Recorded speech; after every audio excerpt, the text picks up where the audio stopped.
Final Fantasy, Shin Megami Tensei, Dragon Quest, Super Mario RPG, Xenoblade, Chrono Trigger, Tales, Skies of Arcadia, Earthbound, Secret of Mana, Fire Emblem, so many JRPGs. And if I just named your favorite one, that means I haven't played it. So surely that means my next JRPG should be one of the games I just listed off, right? Good guess, but actually no. So yeah, I think it's pretty safe to say the experience I have with JRPGs isn't exactly extensive. I grew up playing Pokemon, I've played through a few Persona games, I've dabbled in a few other ones. So yeah, I did play Trails in the Sky first chapter and I really liked it. The only thing I found somewhat frustrating as someone who hasn't spent a lot of time playing JRPGs was how the turn order in the turn-based combat was determined. I don't know if this was spelled out for me at some point, but I could not figure it out. I probably could have looked it up. And honestly, the only reason I didn't is because for 99% of the fights, it really wasn't that much of a factor. But for the 1% of fights that it was a factor, it was very frustrating. For instance, the final boss will arm a nuke that will wipe your entire party on one turn, and then on the next turn, he'll launch it.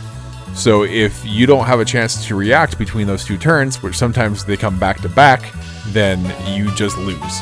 My other complaint is mostly isolated to the first 15-20% of the game, and that's the dialogue. I've looked at what other people were saying about the game and found out the reason for that is the localization, especially in the first chapter or two, is really bad. As the game goes on, it gets better, and you do feel that, even if you're not super tapped in with what the original story was. The worst line in the game, though, actually comes about halfway through the game, I do have to say. Estelle says something so cringy that it made me stand up, put my controller down, walk out of my apartment, and I took a break for about 20 minutes. I had to walk off the psychic damage from the cringy line from Estelle. That being said, I do like Estelle as a character. I do like all of the characters. In fact, I love the characters. I'd go as far as to say the characters are actually the best part of the game. Even if Shara does have some really sus lines towards Joshua at the beginning of the game, and that VA is the same VA who played Kawakami from Persona 5. Anyway, I really enjoyed the story being told from the perspective of Estelle.